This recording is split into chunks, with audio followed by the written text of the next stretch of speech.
Welcome. You're tuned to The Leg Up, your weekly thoroughbred preview podcast, and Taranaki Cup Day, White Robe Lodge Day. We're in for a big Saturday as always. Plenty of promotions to look out for as well. Paul will run us through those a little bit later in the show, but first Stephen Hunt joins me. Good morning, Stephen. Wellington Cup Day. How was, review that for us perhaps? How was it? It was a nice day, a little bit different with no GA there in general admission, but a lot decent crowd around the marquee, corporates, owners, etc., and obviously the trainers and stable hands. So, look, there was enough of an atmosphere. You were there, of course. I was there. I managed to sneak on and enjoy myself. But on terms of the what happened, the action on the track, Luck Creek, fantastic performance in the Desert Gold. All set up by Solid Tempo, but she came off the back of the first two or three and it was game over at around about the 400 metre mark, and she's put herself right into calculation in terms of what direction they want to go, whether it's a Derby or an Oaks, but we'll talk about that later in the show. But Luck Creek, very, very good in the Desert Gold. The Chosen One, fantastic. Got that eluded Group 1 victory. It's a stallion that's very important. We touched on the show last week about being a son of Zavabil. But look, I thought the sectionals, they ran even fractions, so it really did suit for all runners, but he was just far too good. He put them to bed, as T. Lee mentioned, it ran about the 200 metre mark and it was game over. And look, there was that trepidation about how forward he was, first up over 1600, but look, he's really run well first up in previous preparations. It's a second up profile that's a little bit concerning, and that's where he'll present himself in a couple of weeks' time at Te Rapa and the Herbie Dyke. But just on that stable, the Baker Forsman stable, they've been a bit quiet, not just this season but last season in terms of numbers, but their strike rate's still very, very solid, sits around about that 4 mark. Look, they've had 7 wins in their last 25 runners, and I think around about 4 winners in the last 7 days. So even though they're not just producing the numbers on the track, their strike rate's still very healthy for a very powerful stable. Yeah, okay. Interesting. Stephen touches on the Baker Forsman stable. Good morning to you, Brendan Popper. Well, we've heard some interesting news during the week. Murray Baker hanging up the what do I say, the whip or the whistle, or what do we say? Hanging up something. He certainly is, yeah. He's deciding that it is enough is enough for a training year that has been an unbelievable career, hasn't it, from one MP Baker, and for what he's done on both sides of the Tasman, and I think that's where we will really, seen the best of Murray's horses over the years, because he's won Group 1s in 4 states of Australia. He's been able to win the Australian Derby 5 times. He has won the most Group 1s for a New Zealand trainer in Australia. He has produced some magic horses, and no doubt they'll be looking for one more final turn through that Sydney Autumn Carnival to hopefully maybe produce something special. But horses that immediately come to mind are runners like Dundeel, who was a pure champion, wasn't he, in terms of what he was able to deliver in Australia. Horses like Mongolian Khan winning a Caulfield Cup. Bonnevale, who was a terrific mare herself. You can go back to horses like the Phantom.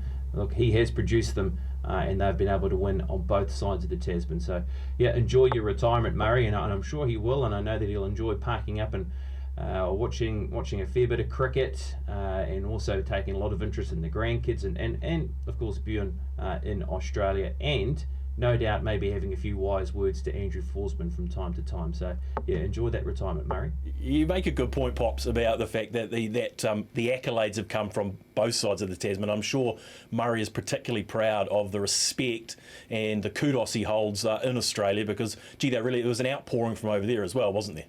Oh, too right. And they are always nervous when a Baker horse arrives in Australia. Sometimes a runner can arrive with maybe limited form, but we've seen enough here. They're trying to set up a horse towards a Derby. What are we seeing here? We'll line up on a lower grade meeting, come out and win, and start to work towards those bigger races.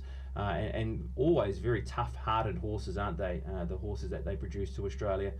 And more often than not, you get the top results. So, a big mantle for Andrew Forsman to take on. But as we know, he has been there for so long, Andrew, that this will be, no doubt, hopefully, a seamless chance for him to just take over and hopefully continue on the reign with what we've seen with what has been Baker Forsman, and of course in the early years Murray Baker himself, and even when he was training with Bjorn. So I look forward, and I look forward to see how Andrew progresses as a trainer now, but certainly celebrating one Murray Baker. What an achievement he's had over his training life.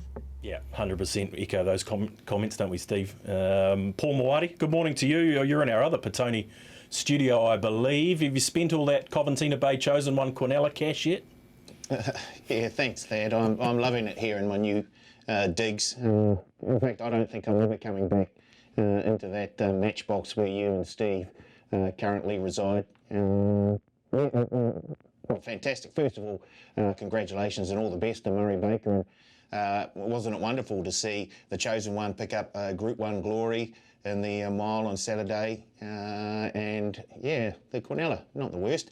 I'd just like to, I thought, I'll give a couple of thumbs up to the staff and the club at Trentham for running a very, very good day under, well, I guess these are the sort of conditions we're going to be running race meetings under for the next foreseeable future. So I thought they did a fantastic job with those who could make it on track. As you say, La Creek, absolutely sensational. And well done to Stephen Marsh running the Quinella in the Cup.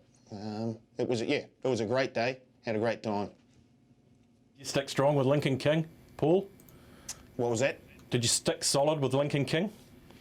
Yeah, I bypassed, unfortunately. I see half the South Island got on Bluey's chance, and I didn't see what price Bluey jumped at, but I thought it was around, what, the $18 or $16 mark? Yeah, you boys spruiked it hard enough, you and Pops, that they followed you in. Maybe it was you two. You can lay some claim to it anyway. It was certainly shortened up. It was a horrible result, Bluey's chance, if he could lead all the way, but wasn't to be for him. But yeah, a good Wellington Cup nonetheless. Righto, boys. Let's move along in the show. And look, I've printed my script out, lads. You'll be pleased to know. Here it is. It's produced lovingly by our producer, Brad, every week. And I never print it out, but I have this week because I usually forget that it's Maiden of the Week time.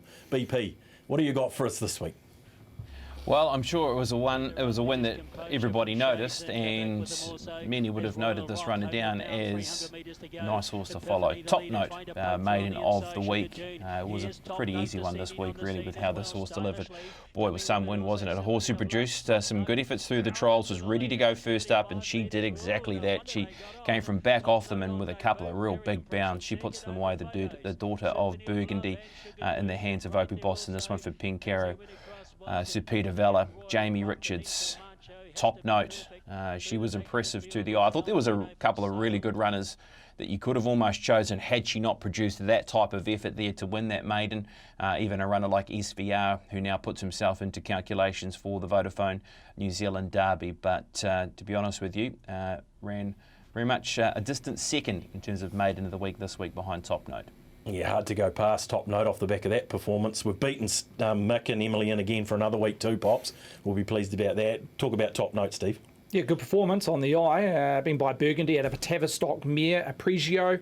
Real Valor family. They've bred from this family 2 or 3 generations. And Apregio, I think, was good enough to win 4 races out of 10 starts. Never got to the dizzy heights of Black Type Company, only having the 10 starts, but showing a lot of white markings, as the dam did.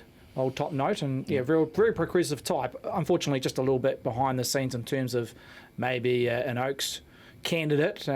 We've seen the progeny of Burgundy get over a bit of trip this season.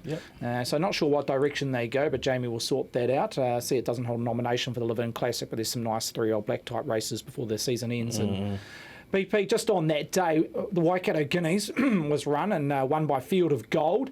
We saw the Perfect Pink rattle home some nice sectionals late. Just unfold what your thoughts around the Waikato Guineas as we head towards a derby in a few weeks' time. Yeah, I think the first and second horses bounced out of that race with a heck of a lot of merit.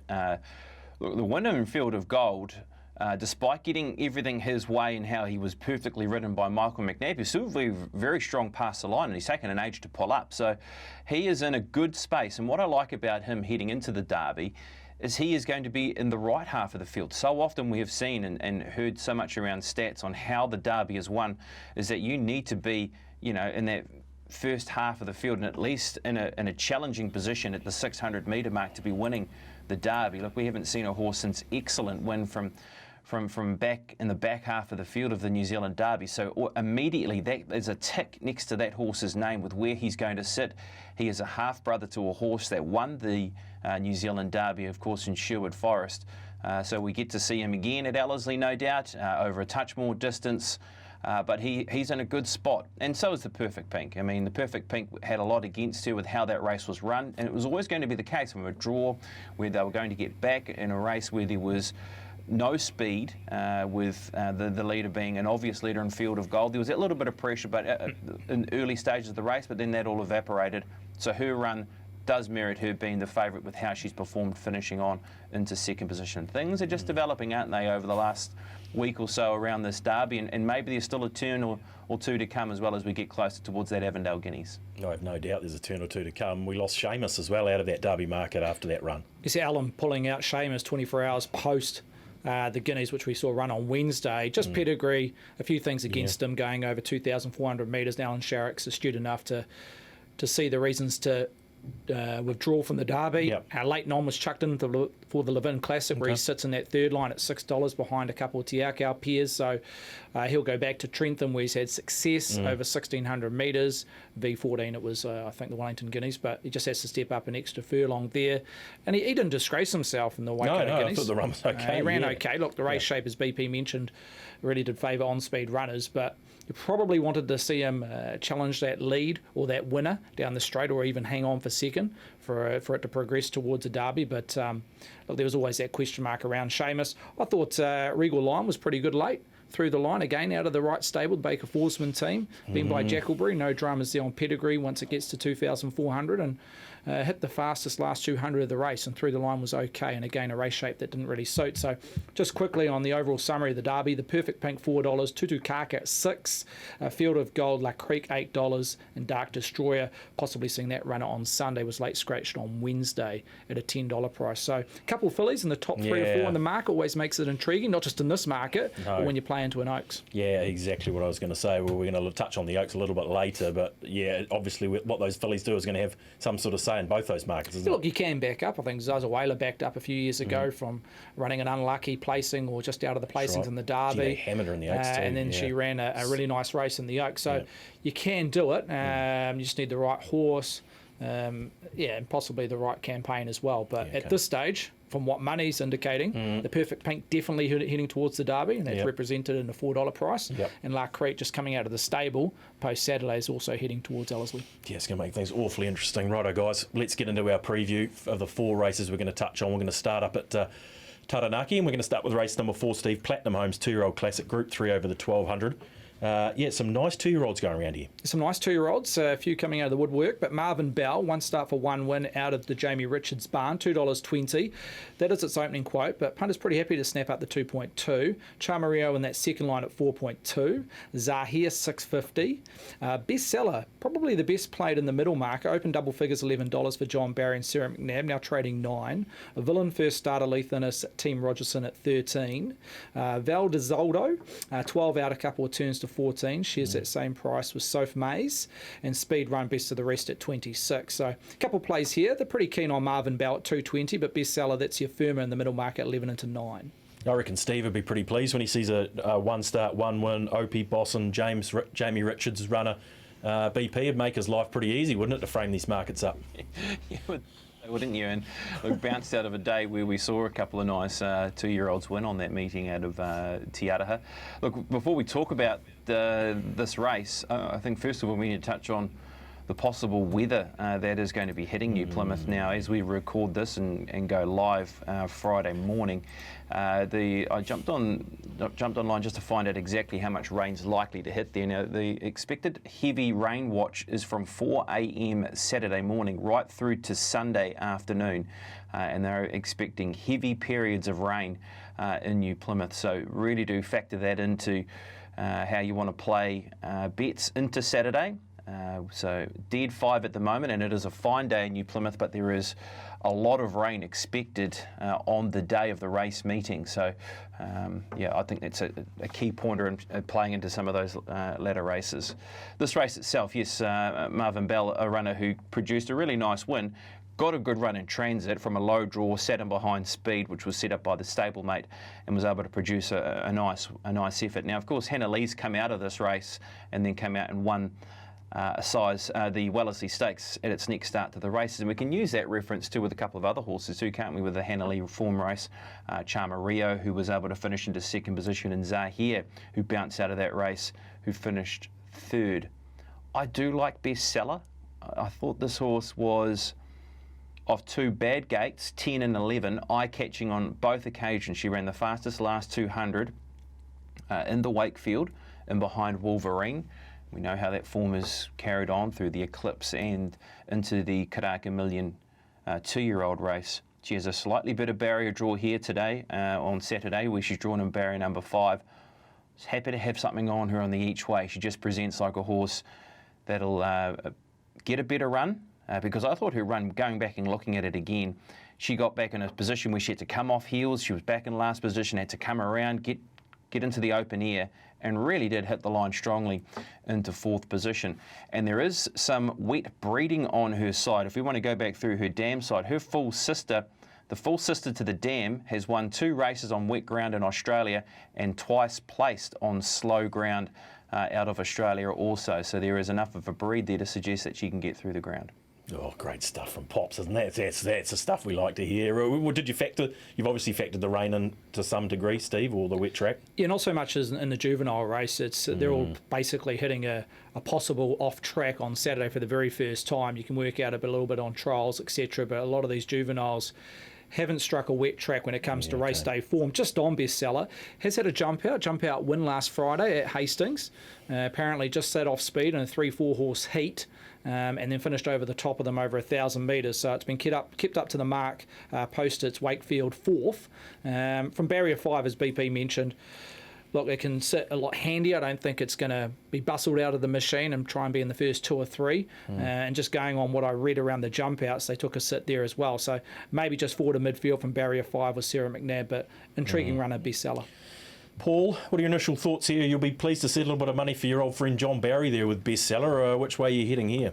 Yeah, it looks like BP and the are actually singing the same home sheet again.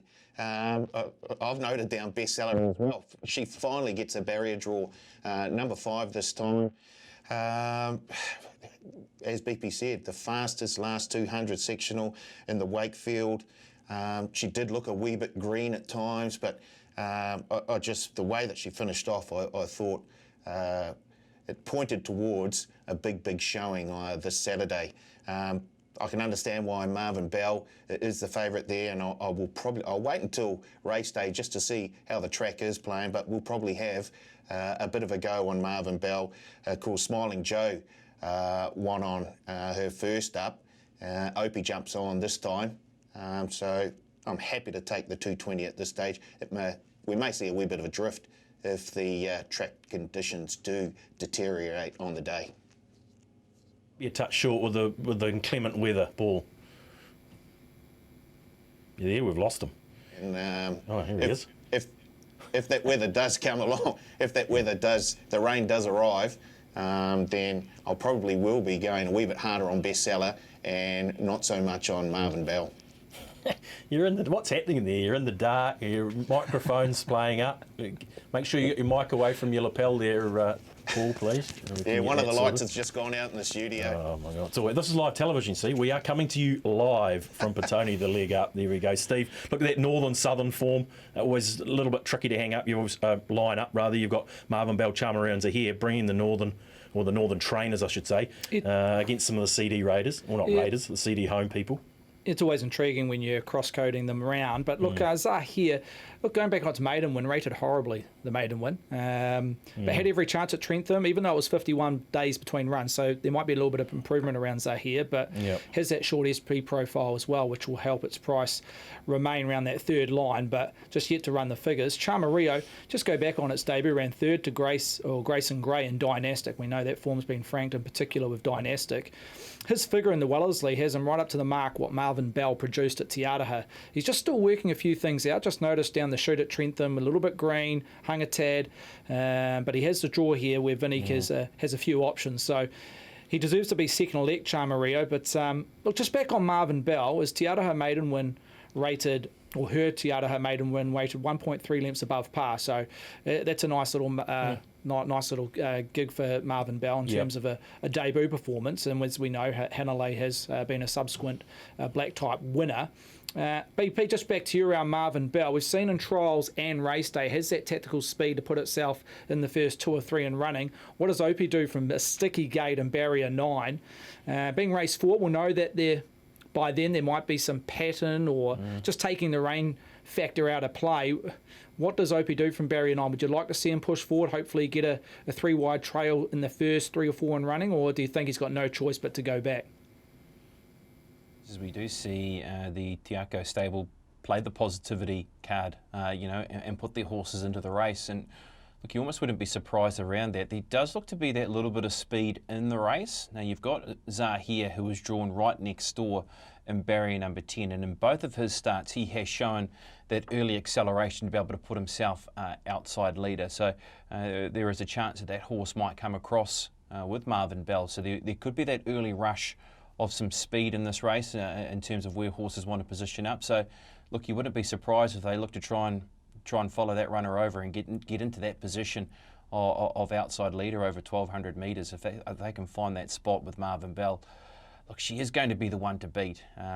Look, as we all know, from the right stable, can kick off what the horse did from last time to the races, where it got the right run. As I said, was able to saloon up underneath runners, where they just might have to do that little bit of work here. But I still can't discount it as a leading chance in the race as much as I like Bestseller. So, yeah, I wouldn't be surprised if there is some positivity in the race. What are other horses we need to be wary of? Well, we've mentioned Chamario. Speed Run, drawn barrier number 1. Look, it does have the likelihood of doing no work in the race. He's a horse who took a trailing spot and ran third last time out of asking out of Te Aroha. And Valdezoldo ran a placing in behind Fellini and was doing all its best work closer to the rail. Of course, Fellini then went on to be placed in the Karaka Million. So there's enough depth around some of these other runners that we haven't really spoken about to set up what should be a good race out of New Plymouth. I'll be going each way on Bestseller as my bet in the race. Oh, gee, BP's followed the money train here. Bestseller, our worst result. Currently John Barry and the Challenge Syndication team there. Steve, what about just Villon quickly? What are the trials there were like? Because I see there's a little bit of money for Villon out there at 13s. Yeah, solid trials, been on speed in the majority of its trials. Another colt by Al Manzor, who are flying at the Min with their juveniles. And out of a mare, only a rose, a one called Cat Mare. I think she was good enough. Yeah, I think she was good enough to win 4 races, including a placing and a Hallmark and a Newmarket. So she's running a Telegraph and the like, isn't it? Very speedy mare. Yeah. So that brings good form for a horse to get up and run as an early type. So there's enough interest there. Team Rogerson, Lee Thinnis for Cambridge Stud. So. Just keep an eye on that price. Naturally, they'll ease closer to race start time, but initially there's a little bit of coin. Yeah, okay, interesting. Paul, BP's going with Bestseller, John Barry, $9. Which way would you be spending your money here in the 4th? Yeah, I'll take Marvin Bell for the win at 220 and Bestseller for a top 3 finish at 240. Yeah, okay. Nicely played. Marvin Bell, 220, is well backed, but as I said, the best backed at this stage is the $9 shot. Bestseller, John Barry and Sarah McNabb aboard. Okay, guys, race number 5 on the card. Here it is. The Powerworks Taranaki Cup Group 3, Stephen. I like this field. I really like this field. This is going to be a bit of fun. Yeah, nice race. Set weights and penalties, headed by Our Hail Mary. In fact, the locals have got a good representation here and have been well played, including the favourite at $4.50. Remains its opening quote since the opening call on Wednesday, but $4.50 well played for Alan Sharrock, Cosiasano. Germanicus just out 1 4 points, $6.50 to $7.50. Shares that second line with Zola Express, another local here for Janelle Miller. Opened at $13, Thad, and has been backed into 7.5. Yes. Each of 2 with Germanicus. Bodes well played on the back of a New Zealand Cup placing, running second in the early start of November. So a little bit of a freshen up here, but money on 9 into 8. Hypnos 9 out to 11. The Mayor, interesting runner on the back of a trial midweek, 9 out to 11. Sheriff, similar profile to the Mayor, and Hypnos 9 out to 11 as well. The Mitigator 12 out to 14. She's the same price with Swords Drawn, and Mohaka best of the rest also at $14. So quite a compressed market in that middle range, but obviously dominated by Our Hail Mary at 4.5. I like this race, BP. I like the fact that it's 1,800 metres and you've got horses that have been running 3,200 metres like Bodes Well and Swords Drawn, meeting good milers like, Germanicus and Hypnos and the like. So it really sets up quite well, this Taranaki Cup. It does. It really does. I think there's a few runners here, and there might be the prospect of maybe throwing a few darts at a couple of runners at some odds here. And I'm playing the weather card on this race again too, if you are looking to play some runners on the each way. If this rain does eventuate off the rain radar that I was able to read off the Met Service this morning, well, I think it brings in 3 key runners into this race. 10, Our Hail Mary for sure, a runner that has had 3 starts on slow ground for 3 wins. He's had 2 starts on heavy ground for 2 placings, and is the winner of the Martin Cup. The other 2 horses I think that can be respected here on wet ground, Zola Express, already been backed, 13s into 750. This is a runner that's got outstanding wet track forms, 3 from 3 on heavy tracks and 2 starts on a slow track for 2 minor placings. 2 starts ago, won the Whanganui Gold Cup on a dead full surface. Very much an adaptable mare, but is locally trained. And my little knockout in the race is Mohaka, runner number 13. Now this is quite an underrated mare. She's a horse that's a 6-year-old mare by Nadim, but she's been placed in a Trentham Stakes behind Wasaki. She ran 4th in the Taupo Cup where things didn't go her way, but she's also been placed in the Taranaki Breeders this season on a heavy surface when running into 3rd position. She's got really good wet stats in good races. Goes to 1,800 metres or drops back to 1,800 metres. That's going to be no issue. The barrier draws look not ideal because she's drawn the outside gate over 1,400 metres, but she was a horse I'd be keen to entertain, sort of playing each way or a top 4 if that rain does arrive. Yeah, okay, $14 Mohaka. What about the mare, BP? We haven't seen it in a while. The trial was good the other day, wasn't it? It was spot on. Look, it's a runner. If he brings his best Australian form, and look, some of his Australian form was wins in like the Toowoomba Cup, Gold Coast Cup. He's been placed twice in the Mayor's Cup. He's been placed in Wyong Cups, Grafton Cups, Rose Hill Cups. Some of them have been on wet ground. He sits nicely under the weight scale, doesn't he, with being set weights and penalties, because he hasn't won a race since winning at Flemington in the early part of January 2020.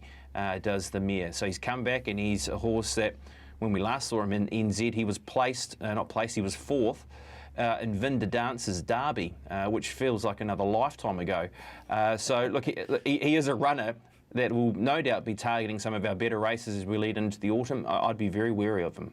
Yeah, we'd certainly be a watch horse. Paulie, you'd be enjoying looking at all this money for the locals here, Zola Express, Our Hail Mary, even your old mate Bodes Well. That will be whetting your appetite and getting your taste buds going.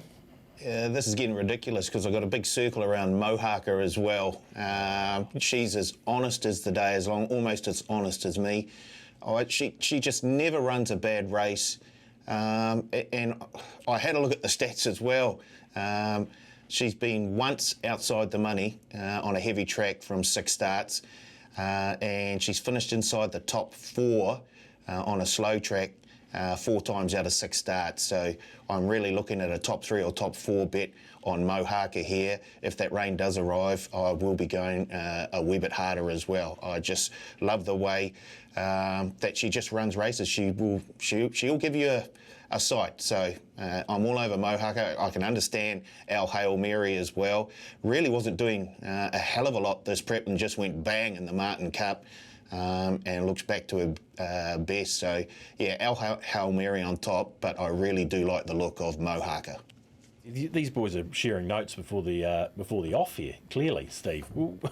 Becoming a trend, isn't it, week in, week out? Yeah, these two. Yeah. You give us something different, boys. Mohaka. Look, she is very honest. I'd say a lot more honest than Paul Moati. Couldn't lie straight in bed, that man.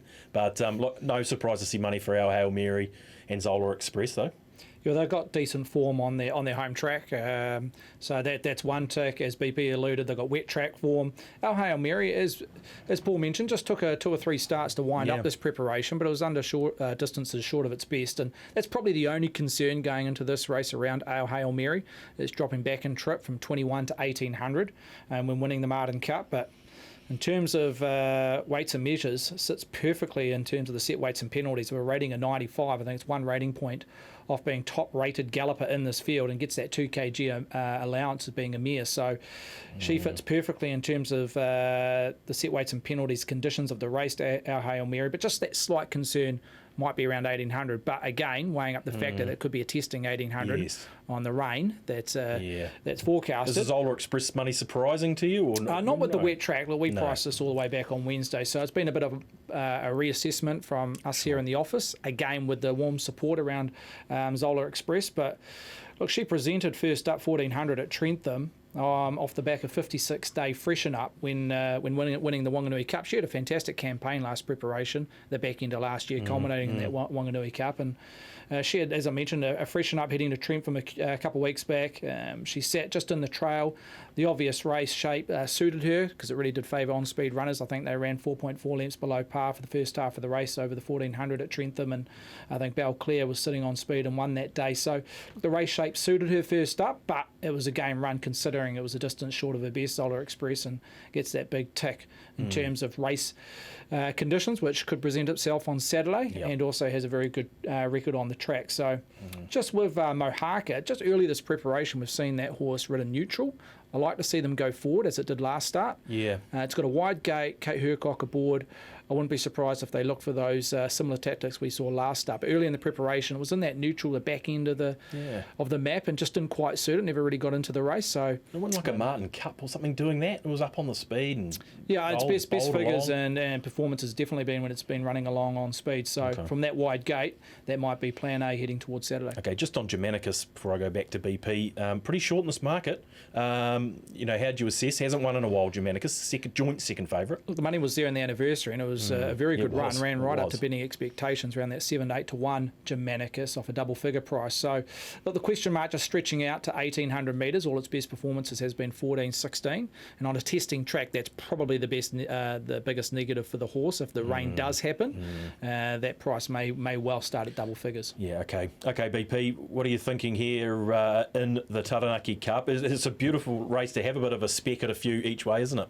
It is, and it might be the right race to spread it for a quaddie, for instance, too. I think you might need to play a few on side. I mean, we haven't even mentioned Hypnos. I mean, he's a horse, look, he can get through wet ground. He's the top-weighted runner in the race, 57 kilograms, but you go over some of his runs through this preparation. He was placed in the Tauranga Stakes when it was heavy ground. He was being placed at Awapuni 3 starts ago. So, look, he comes into the race despite having to concede weight to some runners in the race. He becomes a chance, doesn't he, the mare. Our Hail Mary, Zola Express, Mohaka, though, would be the sort of the runners I might play around for a quaddie. In terms of a bet, I'll have something on Mohaka. Yes, Fielding Gold Cup was the race you were referring to there, Thad, and it was a dead 6 and it led all the way when winning on that occasion. And if she can find that form where she's been close to the mark there, or some of our better races like the Taranaki Breeders on off ground, she's a hope on the each way in top 4. Yeah, okay, nice. Yeah, thank you. That's right, Fielding Gold Cup it was. Paulie, what are you thinking? Don't tell me you're going the same way here. There's a few you can have you can't rule too many out here in the Taranaki Cup, can you? No, you can't, but I'm still with BP here. I'm taking Mohaka for a top 4 finish at $3. I think that's a lovely price, and if the track does get a bit of rain on the day, I'll certainly have a good go. Yeah, okay. $3 top 4. Yeah, absolutely. Mohaka, the boys in agreement here. So that's pretty handy to know in a Taranaki Cup, guys. The next race we want to have a look at has a bit of a, leads into our Oaks, and it's the Fast Track Insurance Oaks Prelude, Steve, race number 7 on the card. And it'll have some importance to see how that Oaks market plays out, no doubt. Yeah, just money a little bit stifled when it comes to early door shopping for customers. Headed by Miss Ella at $4, Outfit 4.2, Mustang Valley $5, La Ville $5.50 in that 4th line. Then there's the second division, Canadian Girl at $13. She's the same price with Gingerbread. Miss Madison at $15, Star of Australis $18, Great Plains at $26, and best of the rest is Shimmering at $31. So basically, the only move has been Miss Madison, and that's out a couple of turns, 13 to 15. Other than that, there's been no turns in or out. So I wouldn't say it's a settled market. It's just a market that yet punters are diving into. Yeah, okay. Interesting. Look, there's a clear top 4 here, BP. That sort of stand out. How are you going to attack the Oaks Prelude? I don't know about this one. This one is a trick race, and no definitive way of wanting to attack it just yet. Look, first of all, let's look at the runner number 1 in Mustang Valley. This is a horse that's performed in our better races, run 5th in the 1,000 guineas behind the Perfect Pink. She's a horse that was not far off Self-Obsession, for instance, in the Royal Stakes over 2,000 metres. She has a little bit of wet form next to her name, so there are a couple of good factors around her running a good race. Baker Forsman team have just started to fire up over the last couple of weeks, so you could say that she's a strong chance. Outfit, if you're going on the run 2 starts ago, when she was able to get through slow 7 conditions, the daughter of Tavaci, when she won there over 1,600 metres. And look, going back over her run in the Royal Stakes, it was a race that just didn't work out for her. She got back in a tricky spot, tried to come between runners down the straight, and once she did that, she was good through the line, despite being nearly 11 lengths off the 2 in front of her and runners like Self-Obsession and Princess Lowry. So, look, she's a chance on that with the Richards Boston factor. I did like Levilli. This is a horse that I was taken by how she won her maiden race. She was a runner that was back midfield. There was a bit of pressure on up front in the race. Chased down a very well-backed Alan Sharrock trained runner by the name of Ideal. Yes, Ideal, which was out of I Do, who was really well found in that race at Otaki and just gathered in by this horse with a good, strong withering burst and was good through the line. So a bit of respect around her, really. Maybe the one that if I was really keen to have something on, it would be around her, locally trained Levilli, but just unknown about how she might get through, what possible track conditions will be. So, yeah, awkward race. Yeah, I think you've summed it up well, Paul. You'd agree with that because we just don't have that wet track form to work through. So you're having a little bit of a guess here, aren't you? Probably suits you. Yeah, thanks. I've got the dartboard.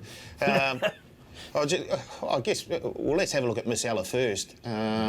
She was the second fave in the Karaka Million, and I'm just not sure where to place her now. Did she go a wee bit too hard in that first furlong to try and keep that posse on the rail just in behind the leaders, and then did she just go a wee bit too soon as they came into the straight and then just got run over the top of? I do still like the look of her. Mustang Valley, I agree with BP there as well. Got back last time and she couldn't quite get out at the right time, but when she straightened up and found a wee bit of room in the straight, boy, she showed a wee bit of clip there. So I do like the look of Mustang Valley at $5. And the other one was Canadian Girl. She was wide the whole way, but showed plenty of guts to hold on at Te Rapa. She was only 3/4 of a length away from Miss Ella. The start before that, we're getting $13 on Canadian Girl versus $4 on Miss Ella. So Canadian Girl will be one that I have a little stab at as well. So yeah, that's where the darts landed on the dartboard this time, Thad. Paul, I know that you put the yards in, mate. Canadian Girl, the Norval Richardson Norval team flying as well, Paul. So they're going particularly well at the moment. Yeah, when the train's running, you get on until it stops. One of your great old adages. Steve, look, a clear top 4 here. Then out to $13 for the 5th favourite. So, look, how do you see it? It's as tricky as BP alluded to. Yeah, I'll just crunch a few numbers around Miss Ella and the Karaka Classic. The first 1,000 they ran 57.86, which was around about 7.4 lengths above par, so it really did suit those neutral to back markers. They went fairly hard, and as we all know, Miss Ella was in that trailing position. The first 5 home were... Looked home for the boys too. It did. Yep. Look, I don't want to knock it that it didn't get the 1,600. I think the race shape was slightly against it. The overall figure that Miss Ella rated was 3.6 below par in terms of the Karaka Classic, which is still 2 lengths superior to anything else in the race. The 1,800, yes, a little bit of a query on an off track. And possibly, I'm not just sure what Michael McNabb will do from that draw. Miss Ella's had that tactical speed. We saw its win at Ottawa Park, leading all the way off a decent alley. And obviously, again, going back to the Karaka Classic, was able to use that ace draw and put itself in the trail. So it does have that tactical speed. But I'm just not sure what Michael's going to do from barrier 13 around Miss Ella. Other horses, Mustang Valley just comes out of those 2 races over Christmas, New Year period at HQ. Race shape again against her. The Royal Stakes, the first 1,400 metres, they ran 92.76, which was 16.3 lengths below par. So it really did favour the first 2 or 3 in running. In fact, the first 4 at the turn were the first 4 home in the Royal Stakes. So, look, so I can't put the line through Mustang Valley, you're telling me? I definitely wouldn't. I definitely wouldn't. 5, 6, 5. Likes a little bit of aqua. Some, and its last 200 was the 4 fastest in the race. So definitely wouldn't put the line through Mustang Valley. And just on Lavilli, just looking for a last start maiden winner, her figures was 1.4 lengths above par for maiden class. So that would have been good enough to finish 4th in the Royal Stakes. So 1 placing in front of Mustang Valley, but that's just on numbers. It depends on the race shape where the horse would have situated itself. But look, Lisa Allpress injured, unfortunately, so it gives a nice little opportunity for Sarah McNabb to jump aboard an Oaks candidate. But being by Puccini, so you'd think no dramas, pedigree to get over a trip. Yeah. So Lavilli, interesting runner. What about Puccini on the wet? Can we remember what he used to do on the wet? I think he liked a dry track from memory. Okay. Was that right, BP? Puccini, he was buying Costa del Lago, so I think he liked a dry deck, wasn't it? Yeah, I think he did. Just trying to... Yeah. Yeah, okay. I think he might have struck a wet track over in Sydney, and that didn't work. That's right. You're right. Look, a big jump to the favourite. Do you obviously see a bit of a gap there between the top 4?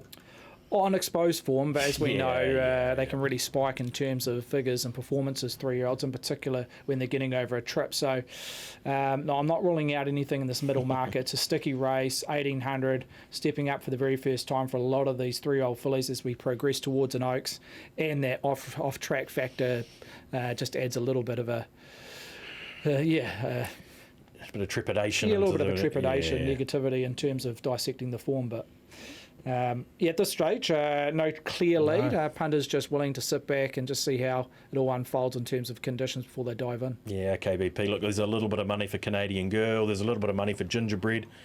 Just on outfit, just before we go to BP. Outfit, what's your thoughts on outfit, BP? Ellerslie, back left-handed, possibly a positive around that individual, and I think coming out of the stable, they wouldn't mind a little bit of fire out of the track around outfit. So back left-handed, is that a positive / key around this individual? Yeah, well, when it's maiden left-handed, didn't she? And she's bred to be able to see further. And as I said, she never really got those favours she was looking for in the Royal Stakes, and with where she was positioned in the wrong half of the field. So I think there's enough positives there coming back to a race like this where there isn't that exposed stakes form after Mustang Valley, is there? So I think she has to be in your numbers. She just has to be with how she's performed prior to that Royal Stakes. Look, I do like Canadian Girl. We made it the maiden of the week a couple of weeks ago, and I just liked the race. I liked the race, and I liked her chances of maybe bouncing on with the job. And here she has a better draw, where she was wide the entire trip and still won that race. Yep, the Milkman and Selassie, probably 2 more hops, they win the race, or probably more so the Milkman, and Selassie would have run second.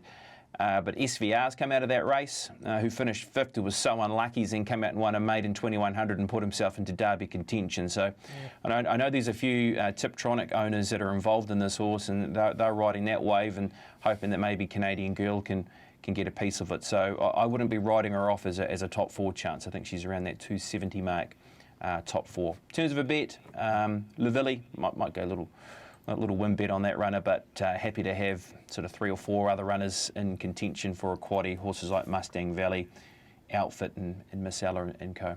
Yeah, okay. Tricky race, BP. Tricky race, Paul, as BP alludes to there. Which way would you be spending your cash? I'm going Canadian Girl top 3 at 360, and I'm going to swing for the stands. I'll take a fixed Quinella, Mustang Valley and Canadian Girl, $31. Fresh off your $11 Thorndon Quinella, you're taken to it. I can see what's happened there. Look, Canadian Girl, your BP was right. We forgot that was his maiden of the week, and we mentioned how strong the race was, so it's probably one worth including, isn't it? Yeah, and I think if the viewers want to hang on, he's got a horse to follow, or potentially a bet of the week coming out of that race. Okay, we better push on. We're running out of time, and we want to get down south, team. We want to have a look at the race of the day down there, the White Robe Lodge Group 3 over the miles, Steve. And as we bring that market up, who is our favourite here? I think it's Hasabro. Which race was it? Race number 8, Wingatui. Here we are. Here we are. They've saved you from the Yeah, exactly. Yeah, well played too, Husabro. $5 into 3.2. Raising Command, who's in that second leg, just out of turn, bouncing between 5.50. Seriously, also well played. So Husabro and Seriously, the two that punters have identified early doors, 9 into 6.50. William Wallace bouncing between 7 and 8. Monza Secuto, 9, got as short as 8.50, just back out to 9. Beneficial remains $9 since the opening call. Camino Rocoso, double figures at $14. Exchange 15 with Rabina Joy. Best of the rest is He's Got Power, $18. Well, actually finishes the lineup at $18. So quite a compressed market when you've got the Ranky at $18. But early stage, best lead I can give. And it's a clear lead. It's around Husabro and also Seriously, the 1 and the 6, 6 and the 1. You're probably going to get a wet track down there, BP potentially as well, and Husabro won't mind that, and Wait for Age probably suits the source as well, and it's been a decent push. Has been, yes. The track conditions already moved to a slow 7 with the rain that is falling at the moment at Wingatui. And yeah, Husabro, I mean, he is a runner who sits in a better place under the Wait for Age scale, doesn't he, in this race, compared to when he last was up against Raising Command, when he was beaten by that runner here at Wingatui on the 15th of January. There is a 7.5 kilo swing in the weights when on those two horses when meeting last time to the races for Husabro and Raising Command in the favour of Husabro. So you can understand the move, and also with an important scratching coming out of this race, and of course that would have been Miss Tycoon Rose, who would have been right in this race, and right in favouritism, as we know, the former Group 1 place getter of 1,000 guineas. So it does give him his opportunity. I thought Husabro, with what he's done in recent starts, how he can get through the conditions.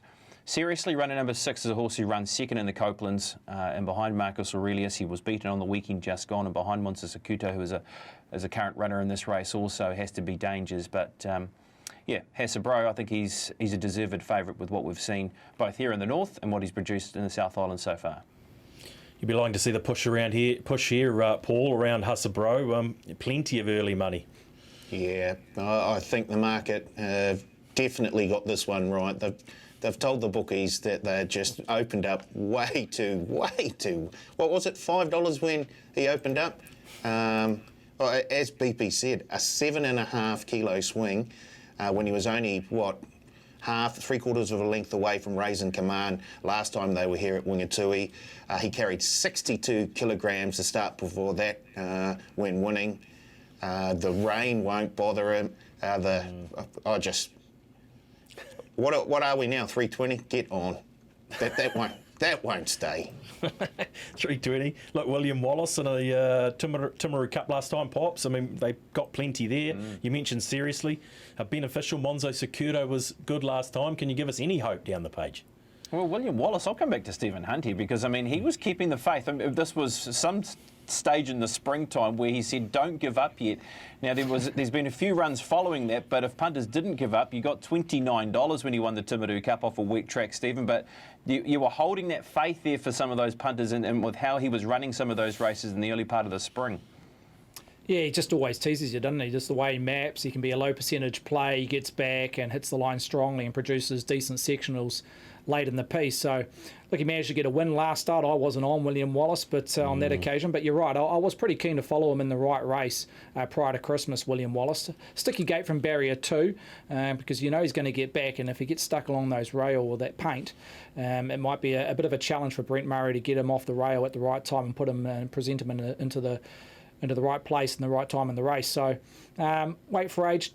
Yeah, it's not ideally suited, William Wallace, when he was back to handicap when winning last start.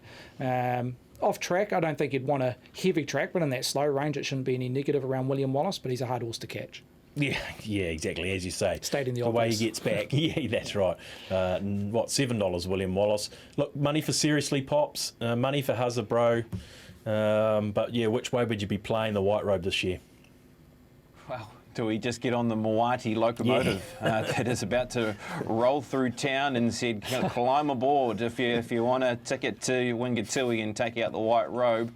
This is the train you need to be on. So sounds like I'm keen to buy a ticket on that train. Yeah, fair enough. Well, he's just put his hands up, Paul. He's out. He's just going to climb on your coattails all the way to the Money Mountain. Husabro for you, obviously.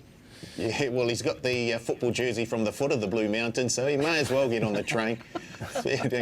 I just, honestly, I can't see anything else happening, and only bad luck will beat Hasbro this Saturday. Oh, geez, be very, very confident.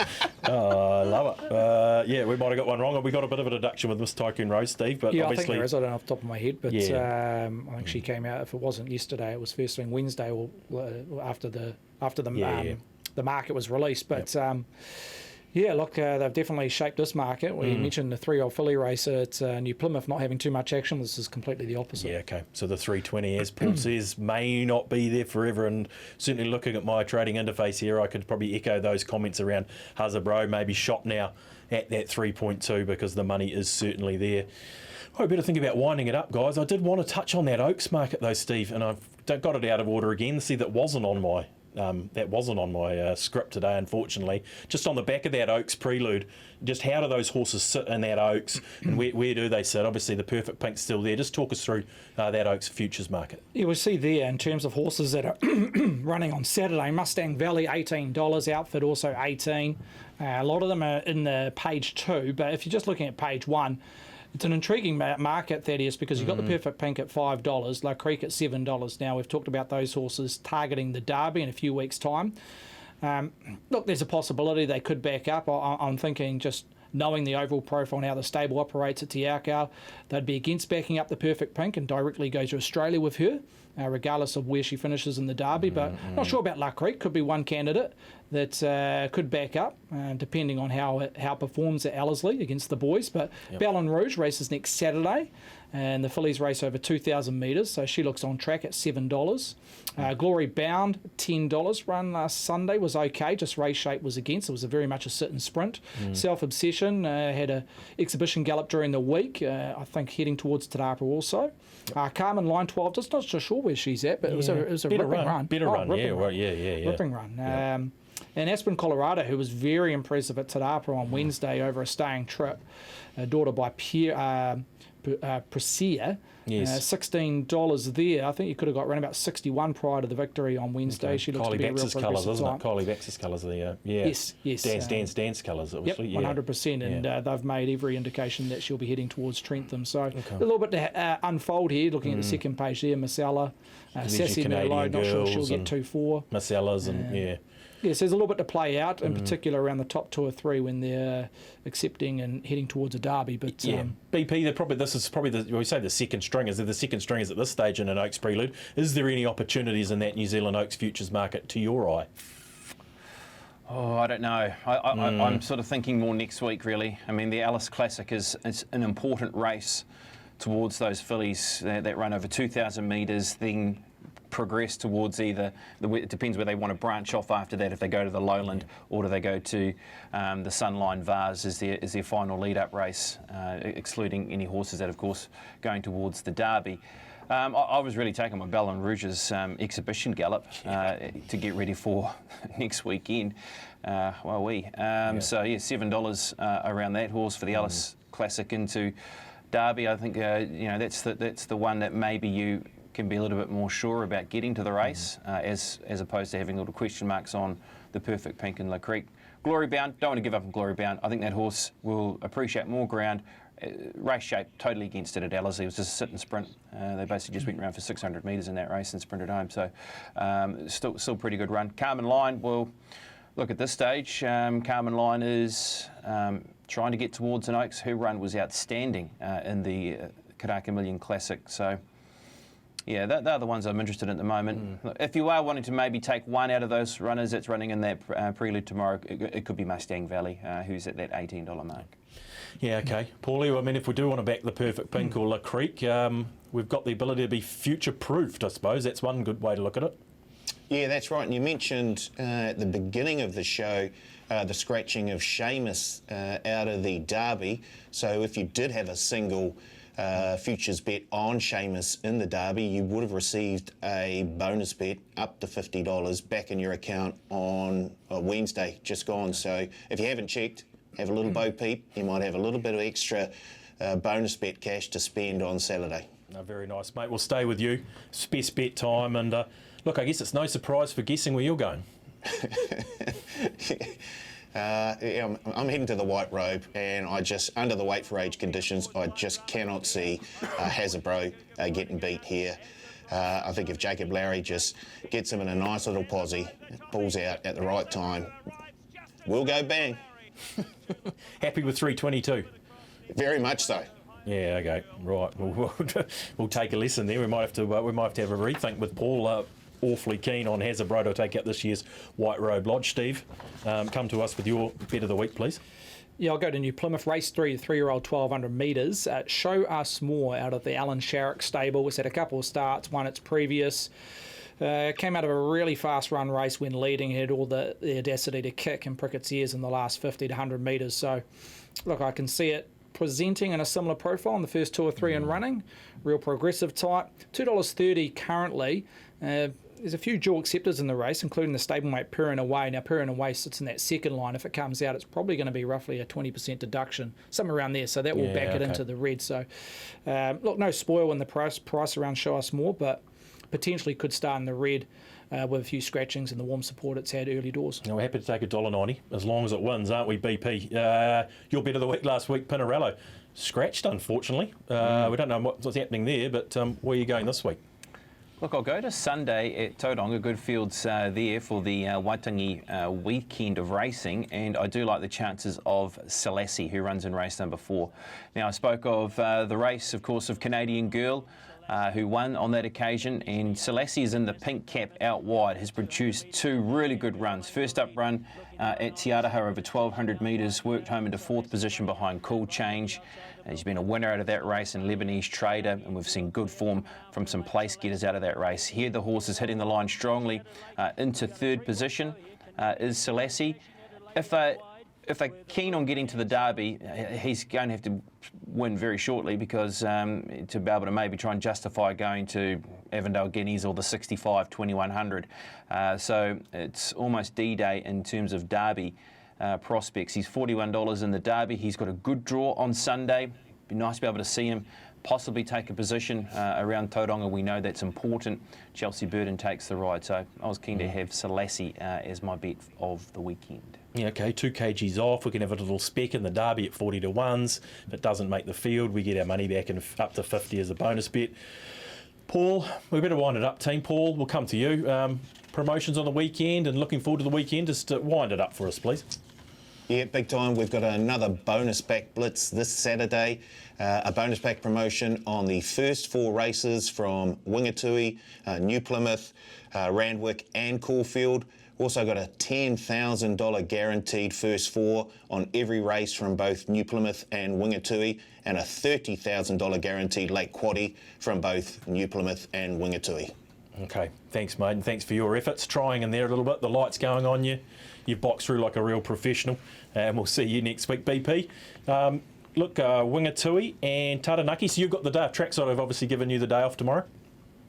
Yes, so look forward to Sunday out of Tauranga. So yeah, I'll be certainly watching in, and good luck to both clubs. Of course, struggling under the red light system, and I know this is such a big day for Wingatui in their club. I remember working down there a few years ago at this meeting, and it was a heck of a lot of fun. So this is their big day in the sun, with 3 stakes races on the program. Let's hope everything goes to plan for them, and of course out of New Plymouth. So yep, if that rain doesn't arrive, and I hope so, fingers crossed for the clubs that it doesn't, but even if it does, make sure you work on some of that wet track form. Should be some good racing.